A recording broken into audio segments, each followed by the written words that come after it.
Thank you. All right, well, it's a great honor and joy to be here. I have, unlike Raphael, addressed an IdeaStream audience a couple of times in the past 20 years, so I'm feeling quite privileged. But I will say that both Desh and Raphael have been inspiring figures in my life for a long time, and my affiliation with MIT is in large part made more meaningful by knowing them and working with them. And what Leon mentioned, let me put a finer point to it, is that I actually taught a course which was largely a spin-off from IdeaStream for the Deshpande Center, I should say, for 6 years, between 2010 and 2016, a course called iTeams, and I had the pleasure to collaborate with Fiona and others to do this. It's great to be back. So what I'll do in the time that we have, in a short time we have together, is to talk a little bit about Moderna, but in the context of kind of where it came from and where it's going. And I think many of you know parts of it, but some of what I'll say hopefully will be new.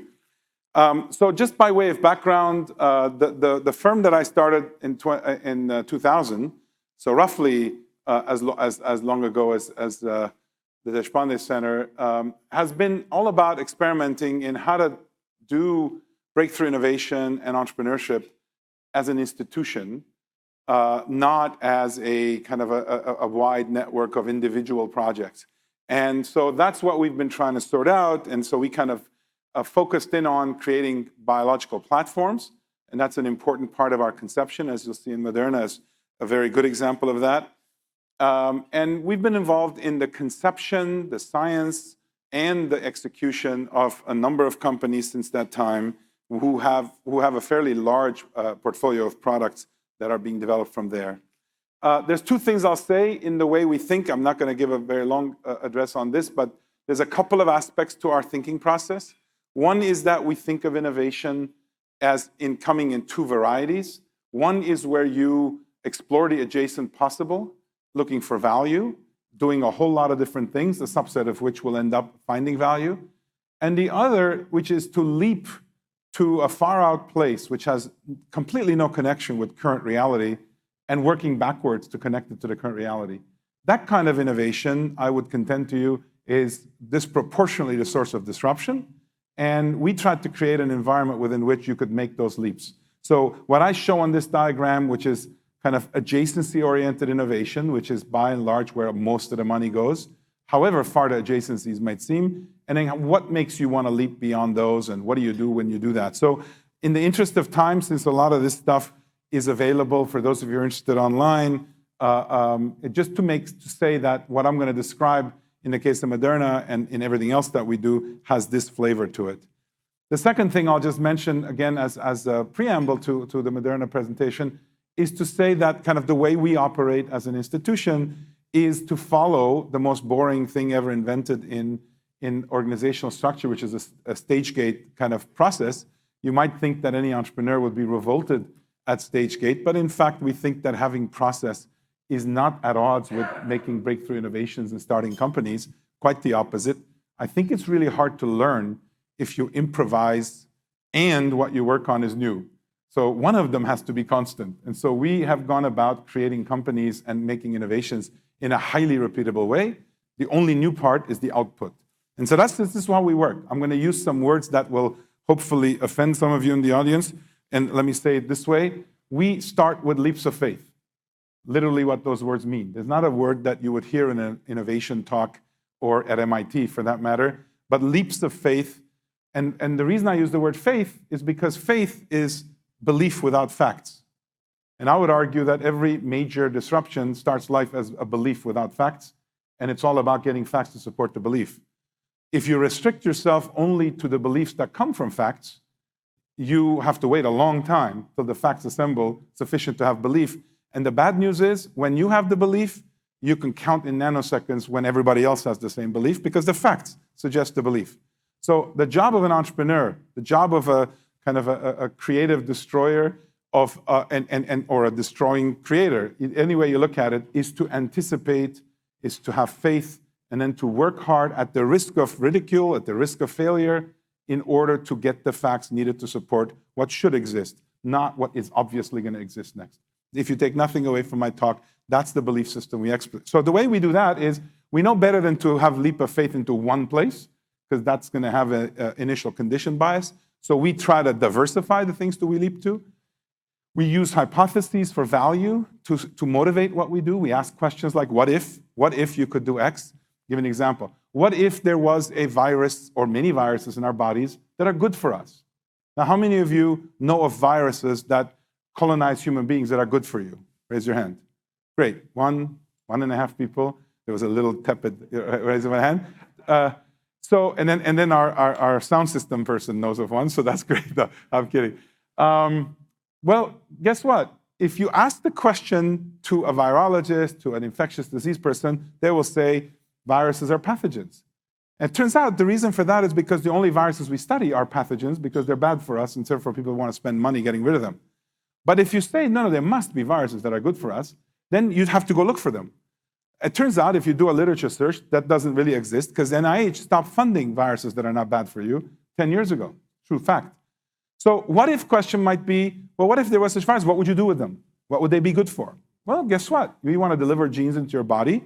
That would be good if there was a virus that you could commandeer to do that, except they don't exist because nobody studies them. Things like that are the kind of detached from current reality projects that interest us. So the way we work is we conjecture. We use, for lack of a better description, a Darwinian evolution-like process, which is to the top left, variation selection.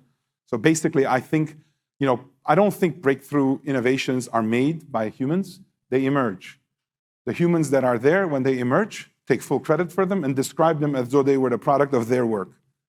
I'm sure there's plenty of people in the room who would take offense at that. I used to take offense at that, and then I relented to that. It's a much better way to understand what happens in life than to actually think that it takes genius to make breakthrough innovation.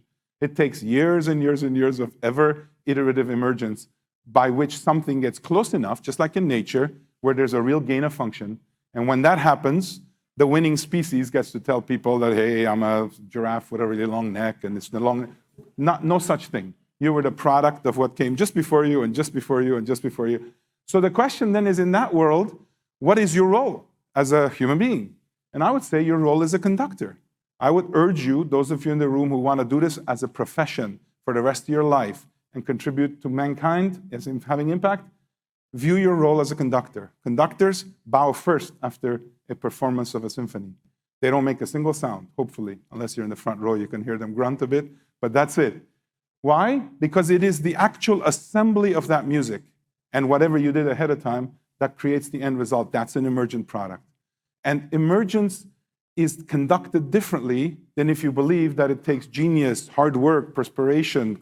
All that stuff's important to excavate the value, but not necessarily to initially dare to get to the value. So that's, if you take nothing away, take that away too. So in that context, and this is the kind of world that we live in, but that's, you can find that out. So let me keep going ahead. All right, so Moderna is an instance of that. You might have noticed in the previous slide, a whole bunch of the companies on the left, when we start, are numbered. We number our projects. We don't start companies, we start proto-companies, prototypes. And we number them because it turns out it's a lot easier to shut down a number than a name. God forbid you make a beautiful name up and then you have to shut it down. So we just number them. LS18, the 18th such project, became Moderna. But it was LS18 for a while. And during that while, we were asking questions, what if a patient could make their own drug? What if you could think about drugs as in the same codable way that nature has thought about proteins? That is, you have a code for it, and you make whatever protein you want. You have a standard operating system, the way ribosomes translate the transcripts, the mRNA, is an operating system by any measure, but we don't use it that way. We give drugs into the body that are the finished thing, proteins, or small molecules that have to go fishing for proteins. What if they could be code molecules that don't integrate into your genome, the way gene therapy does? So these were the things that led us to think about the problem in a very different way than, we got these molecules, what is it good for, what can I do with it? So one of the interesting, cool things about playing in this space, as many of you do, and MIT is good at this, is you don't only just want to invent solutions, you want to invent problems. In fact, you want to invent new problems and new solutions at the same time, ideally. Moderna was that. There was no problem Moderna set out to solve, nor was there a solution ready to be applied. mRNA was not a solution. mRNA was a natural molecule. It was not a drug. If you stuck it into animals, all hell would break loose. You'd get a big immune response. So it was neither a solution nor a problem, but if you allow yourself to play with both simultaneously, you might come up with new sources of value. So that's kind of where we started. What exists today is a company with 46 clinical programs under development, totally distinct ones, of which about 27 have been tested in humans. And about a couple of years ago, we were already at 20, just to give you a sense. So that number, the top number was 2022. So what happened? So this is, those of you who hate biology but took it at one point, I'm just reminding you that things haven't changed that much in this field, in the sense that the central dogma is that DNA codes for mRNA and mRNA codes for proteins. A lot more we understand now happens along the way, but this is kind of the backdrop. And so the idea that our team initially started fantasizing around, for lack of a more scientific word, because there was no mechanistic way of doing any of this. There was no way you could make mRNA that would be stable enough. mRNA, not RNA. RNA, small molecule, small pieces of RNA, people had been playing with, but not a whole message. Synthetically, if you put it into a cell, the immune response would be very high, as I said. It would be getting into the wrong cell. So all these things aside, we said, okay, but forget all that. What if you could just take a piece of RNA in some capsule of some sort and then get it into a cell? What could that result in? And of course, we didn't develop this, nature did. Nature would say, well, depending on the code, it could be a secreted protein, it could be a membrane protein, it could go to the mitochondria, it could go to the nucleus, you could do all sorts of things. So that kind of got us going, well, why don't people do that? And if you ask a lot of experts, they'll give you a long list of reasons why that's a terrible idea. So we figured out over the years, I'm going to do this quickly, that there's a bunch of things you're going to have to overcome. You could anticipate them, and there were some things we learned along the way we didn't anticipate, but it doesn't make it any less worth going after. You just have to know what are the obstacles that you're signing up to take on, and how long might they take, et cetera. So here's kind of what, in hindsight, I can tell you. You need to be able to imagine that you can make these things as a drug. Nobody had made a messenger RNA, that large a molecule, that's neither a small molecule nor a protein before.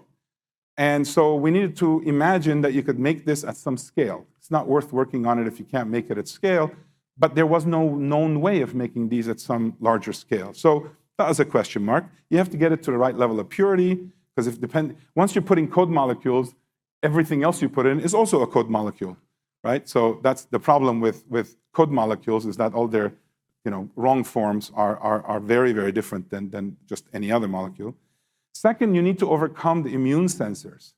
So again, if you stop and think, when have cells ever seen mRNA before? Well, your cells are full of mRNA inside. But when else do they see mRNA from the outside? Do they ever see mRNA from the outside of the cell? And of course, the answer is yes. Most people in the room have seen mRNA outside the cell. It's called a virus. Many viruses basically just are a capsule delivering RNA. So when your body sees that, it has a massive immune response right at the cell level, an innate immune response. Freaks out, shuts down protein production, releases all sorts of cytokines calling for help, and all the fire trucks arrive, and T cells and B cells, and all hell breaks loose. Well, guess what? If you take a synthetic mRNA, stick it in space, same thing happens. Because our cells don't know whether the virus delivered it or a particle delivered it. So we knew we would have to deal with that. In 2010, when we started, nobody, no publication, nobody could tell us inside the cell what detects single-stranded RNA. Right? Those of you who are expert molecular biologists will say, oh, what about the toll receptor system? What about RIG-I? So, yeah, we can make a list of all the things it could be. Nobody knew which one it is. Therefore, we had no knowledge. Could we inhibit it? Could we evade it?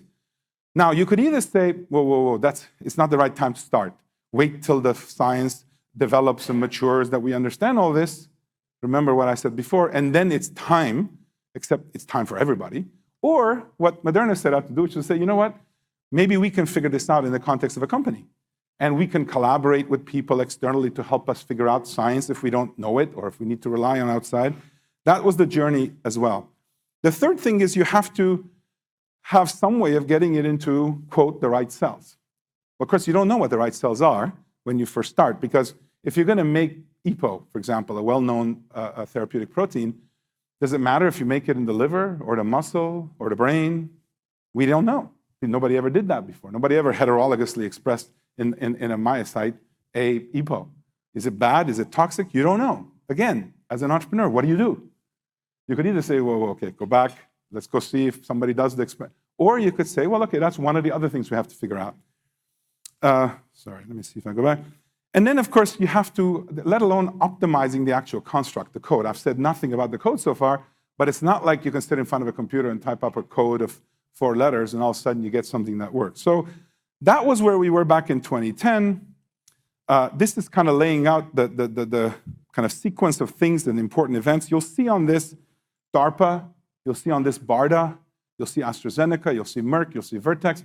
These were all important strategic partnerships the company forged. And in every single case, I'm amazed at these folks, they took a leap of faith. Because we had no data, absolutely no data, that supported the contention that we could actually do this as a medicine. And they could have said, well, come back when you have the data. Or they could say, okay, but do I believe that what they've done so far suggests that what they can do next will get us there? And that's the kind of journey that transpired. Another important decision we made is we said, okay, this is a whole new modality of medicine. We have got to control manufacturing. So from day one, we said, of course, we don't know how to make it, but when we figure it out, we better be responsible for scaling it and owning it. Because the notion that you can go to a contract manufacturer and tell them, here's a molecule you've never seen, made in a way you've never done, can you make a kilogram for me? That's nice, but it's generally pretty fraught with risk. So we did not do that. We developed our own capability. This is back in 2018. An interesting thing you might note, let's see where it is, in 2015 it would be, at the top in the middle, is the first clinical experiments we did. So in 2015, 5 years after we set sail in this project, we tested this premise in humans. And you might say, well, what's the best thing to start with, right? Do you start with heart disease? Do you start with cancer? What do you start with? And it turns out back then, based on all sorts of what we thought were really important strategic criteria, we ended up deciding to start with pandemic strains of flu, right? Which was a fluke, if I can use flu again. Why? Because we thought that's the safest thing we could put in humans. They'd never seen those strains of flu before. We know it's in bird. In fact, if you read the paper yesterday, the first H5 class of bird flu, which has entered humans, and were reported in the US yesterday for the first time, quite coincidental. H5 is definitely H5N1. All these are going to be pandemic type strains. So you have to be very, very careful. So we said, you know what, let's go in with the mRNA. Why? If we can make enough antibodies, we'll go to the governments and say, hey, you should stockpile this because if ever this happens, you can come in with this vaccine. We did the experiments in Germany, 2 different strains, made neutralizing antibodies, and we thought, okay, great. This is a start. Several years later, we had expanded to cancer vaccines, many other things. And then COVID happened.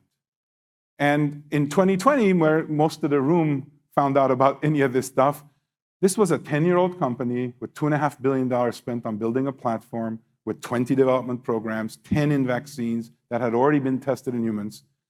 But what you read in the papers was, never been tested in humans before. How do we know any of this is going to work, et cetera? Well, it turns out 9 out of 9 human vaccine trials we had done, phase 1, not phase 3, but showing neutralizing antibody, all 9 made neutralizing antibody sufficient to neutralize the virus in an assay, not in preventing infection. So we knew that, but that's no proof that in a pandemic you're going to do anything. So there was a lot of unknowns, let alone safety. We had no idea about safety. And we had made a few thousand doses of mRNA ever before in terms of clinical doses. So I think you know the story, so I won't bore you with all the details. But from January 11, when the sequence was obtained, it took about 2 days. I don't know what took that long, but just kidding. But it took about 2 days to have the code for the mRNA that is actually in some of your arms, hopefully, today. We did no other optimization. It was just basically computation, because we'd done so many examples before.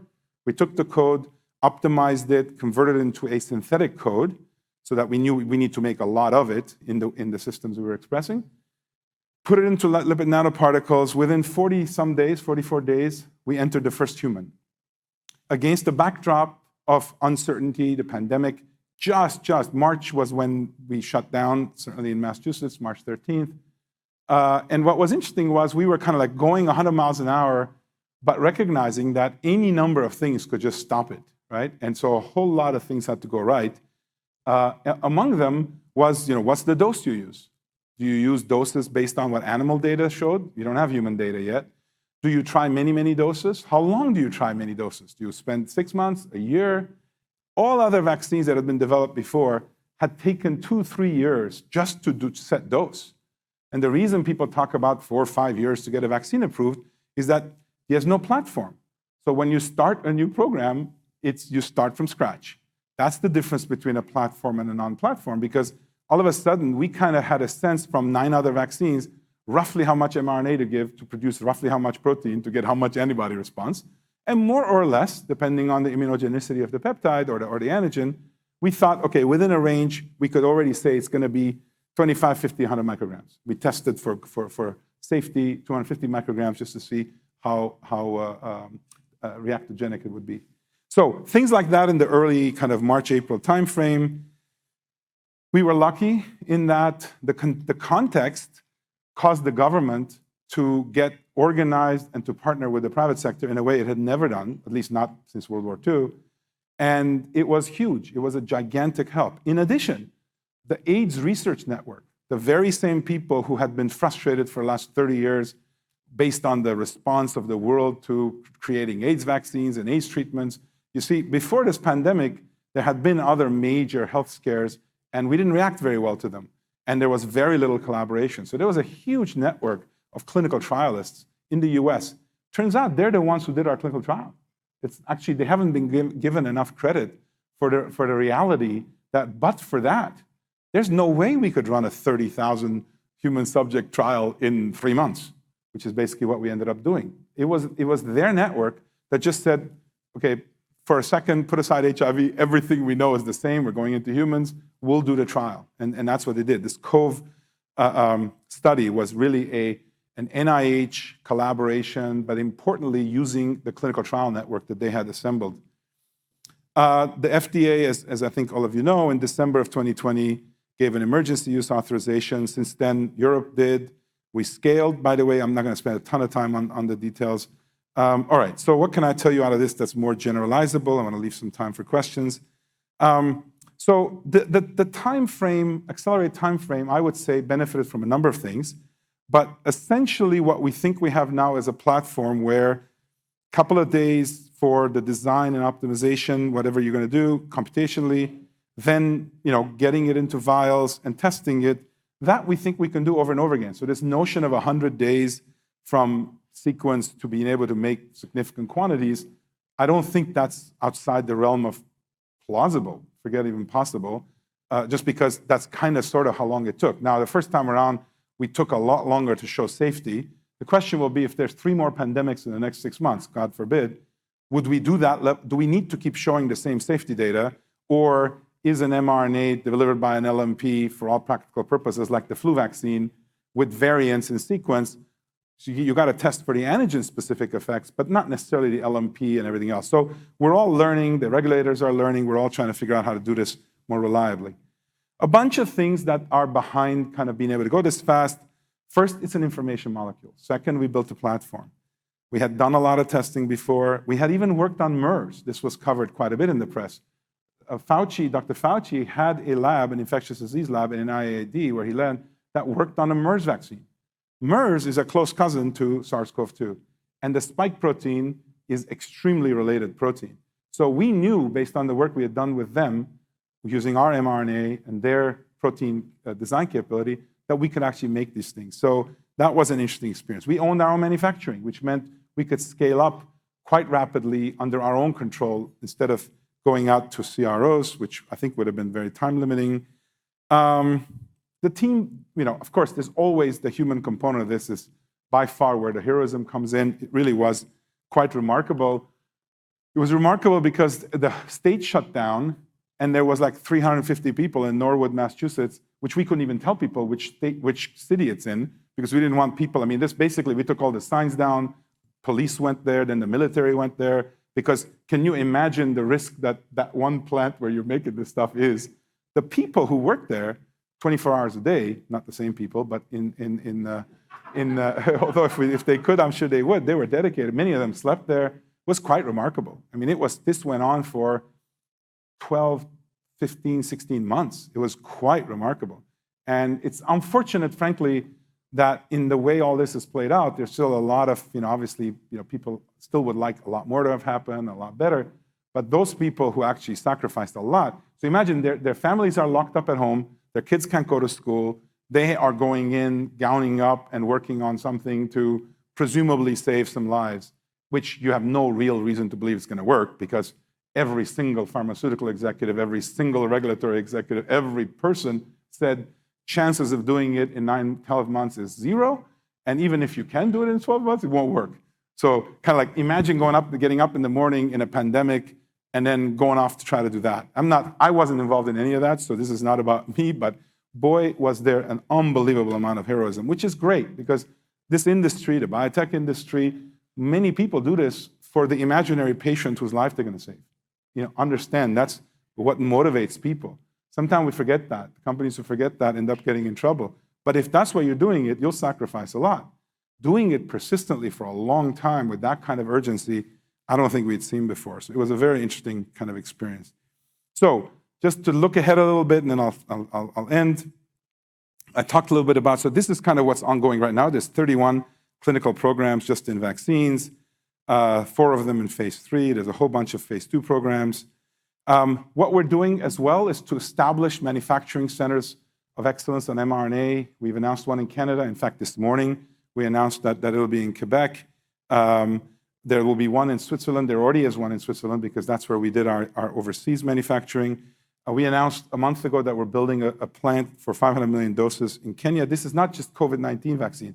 This is many, many different vaccines that in a pandemic can be flipped over to become a pandemic vaccine. There'll be several others that will be announced. So that's another thing in order to be able to create vaccine security, right? Vaccine security is, can you be sure you can make a vaccine if you don't have access to technology? Answer is, if you have a manufacturing facility, that's a different thing. And so we're building these as we go forward. Turns out that the beauty about this molecule is that the same manufacturing facility can make many, many different products. You're not using cells, you're not using viruses, you're using essentially an enzyme and some lipids as external inputs, and you can get that manufactured under GMP and bring it in and do the work that we need to do. In the interest of time, let me just suffice it to say, there's a whole lot of applications that we're pursuing, and this is kind of how we think about modalities in a platform. The vaccine work from COVID can lead to many other things, and it all started with influenza. Then right next to it is cancer vaccines, so some of the de-risking in one helps the other. Then, of course, if you're going to be doing on cancer, then you can think about intratumoral programs, and we have several programs there. And then as you go on, you realize we can get to many, many different applications. I won't have enough time to talk about that. In the interest of time, let me end with 2 other future-looking points. One, this is a programmable medicine, and I believe Moderna was one of the first kind of real programmable platforms in biology. But the good news is that thought has applied to many, many other platforms. These are just the ones that we're working on within Flagship's ecosystem. At the DNA level, whether it's gene writers, or remember I told you about the commensal virus that's good for you? Well, Ring is a company that is in fact vectorizing commensal viruses that come from your bodies. All of you have them as a new gene therapy approach. A bunch of different approaches in RNA, mRNA, tRNA, Alterna, and on and on. So I think this notion of a programmable, code-based, modular approach that's scalable is going to be an important disruption in the pharmaceutical industry. And then immune medicines will definitely come out of the last 2 years. There's been more papers that have advanced immunology in the last 2 years. I will contend as a non-immunologist, but as an empiricist at 35 years I've worked in this area, there's been more in the last 2 years than we've known about immunology for a long, long time. And it's fantastic. We've been blessed by 20,000, 30,000, I don't know how many papers it is, manna from heaven papers that just descended on us. Now, there's a ton of data there. We have not yet understood them because everybody's been chasing a vaccine or a drug. But all of that is going to lead to a whole age of immune medicines. In fact, I would argue the other thing to take away, people are heroes, our immune systems are heroes. We did not realize that the most powerful pharmaceutical company in the world is inside our body. It's called our immune system. And it could make any drug you want against any protein you want. It's quite remarkable. We just didn't know how to harness it. And the past 100 years of vaccine development was tweaking it every so little, and it was magic. We had these adjuvants that kind of stirred up the immune system in ways we don't quite understand. I don't know how much people in the room know where adjuvants come from. It's a very weird kind of black box system. Suddenly, if we're like being able to fine tune, what else can we do? Can we cause the immune system to make anti-TNF antibodies without causing autoimmunity? Why are we getting injected with antibodies? Maybe we can just show a piece of TNF every once in a while and your body makes its own antibodies. You might say that's ridiculous, not safe. That's fine, except when you do it. And so those are all very interesting things to come. And then I think the last, which is very pertinent to MIT, is really the intersection between machine learning and artificial intelligence and biology. And I'm not putting this up just to say, we heard the words. We have like 9 companies that wouldn't exist but for machine learning that are all over biology, drugs, drug development, protein design, just ab initio protein design using just machine learning, no modeling, no kind of quantum mechanics things. So that's another thing that will come out of this, because the amount of data that drove what happened during the pandemic is going to drive much of what happens going forward. And with that, I'll stop. And we can have a few minutes for questions, maybe 1 or 2 questions. Thank you. Thanks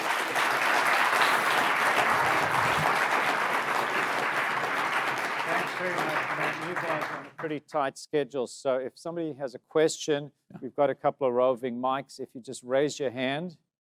Any questions for him? Nobody? It was either completely unclear or a little clear, very clear. There's over there. The first one takes a minute. No. Thanks for a great presentation. Just curious what Bob Langer's involvement was in the company. So Bob and I have worked together for probably across 7, 8 companies.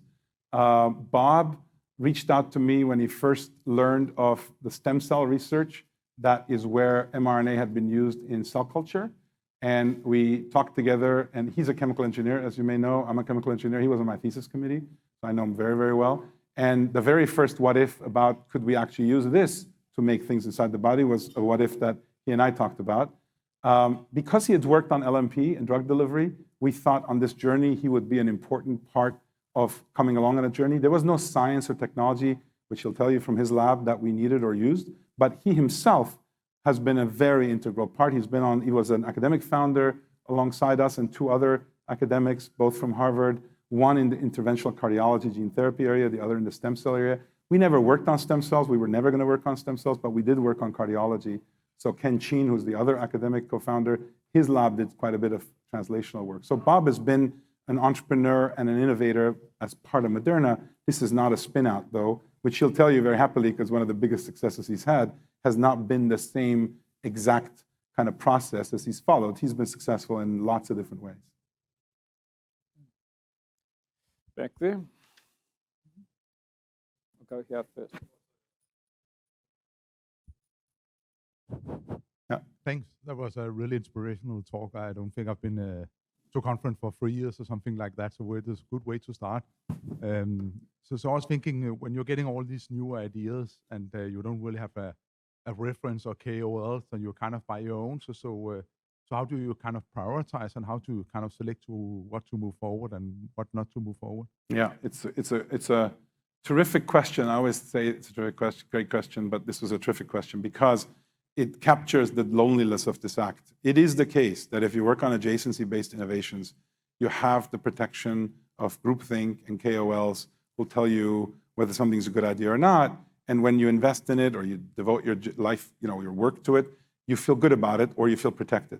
In this space, it is knowably undiligenceable. There is no KOL. In fact, if a KOL tells you it's a great idea, you should start worrying that it's too close in. I really mean it. So the question is then, where do you get your conviction from? And it's basically I would say, and your teams. This is not an individual. By the way, this is not an individual sport. This is a group sport. But it's in your team's ability to adapt and learn and adjust and persist long enough to find the descendant of the original leap that ends up becoming valuable, and nothing else. The notion that you can have a priori facts that make you feel good about the leap you're making is an illusion, because the only thing you can do by looking at facts is to jump a short distance, because that's the only place facts exist. So I'm stating this as though it's fact. It's my experience. It's so you cannot, if you have to convince KOLs that what you're doing will work, then that's a different kind of innovation. So the question is, can you leap even if you don't convince? And so you might say, where do I get money to do that? And where do I get people to join me? And those are tough things. I think a lot of great academic innovators secretly take leaps, but they package them as though they're little steps so that the NIH will fund them. But secretly, they're actually making gigantic leaps. I think that leap, how do you allow people to act unreasonably long enough that what they do becomes reasonable? That's the trick. And I think the first step is don't look for the validation of other people. Just bring a lot of resources along. I mean, the question about Bob is a good example. We knew that if we're going to go on this long journey to solve these problems, his problem-solving, inventive mind would be needed. Didn't know if it'd be needed 6 months into it, or 3 years into it, or 8 years into it. It would be needed. He also had a lot of expertise in patents. Turns out patents will become important. So that was a good thing to bring along. So we think of these all as voyages. And when you're going on some voyage, exploratory voyage, you don't know. You're going to need gunners, you're going to need cooks, you're going to need teachers. What are you going to need? That is the mindset. It's not this kind of, the people who come up with an idea, then become entrepreneurs, then become businessmen. That's okay. But these kinds of things, when you're opening up new areas, a little bit different. Great. Do you have time for one more? Yeah, one more. The There back is. Yeah, there? please. Hey, Noubar, I took your class 12 years ago, so thank you. Thank you. You talked about this faith. Where does that come from? Like, how do you replicate that? How do you build more of that in other places other than MIT? Because I've got to start somewhere, right, to take that leap. Any ideas or thoughts on that? So yes, it comes from, in the first instance, being honest with where breakthrough innovations come from. As I said, if I can convince you, and if I had more time, I'd give you a talk, that every single breakthrough innovation is the descendant of a lot of really ugly prior innovations, and that in fact it's not what people describe it to be at the end of the day, first you would say, why am I chasing finding a beautiful innovation to work on when in fact I got to be finding ugly ones to create descendancy from? So one is you have to rock your faith in what you now believe in order to be open to making leaps of faith to some other way you think. So that's where faith is, to me, important. I'm not talking about religious faith, but it is faith because it's a belief without facts. If you insist as an engineer, I'm a trained engineer, imagine an engineer who says, I don't need to start with facts. I will go collect facts in order to reduce to practice what I can imagine. By the way, let me make the other appeal, faith. So I would say, and my colleagues at MIT, once in a while, I will at least, and I think MIT is an interesting place in this regard, is how much of our education system is based on reasoning and knowledge accumulation and knowledge application and intimidating each other with how much we know or how fast we can retell them, and how much is based on imagination? I would argue 99-1. The statement of, is it Edison with perspiration and inspiration, it's like 99% reasoning-based and 1% imagination-based.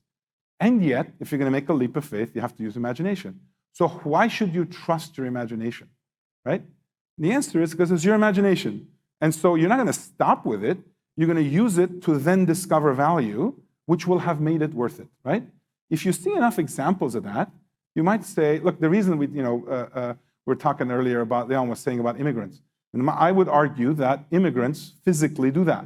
When they get uprooted, they go somewhere else, they're scared to death, the culture is foreign, people make fun of them, their accent and whatever, their names, right? You live with a name like some of our names, Deshpande, right?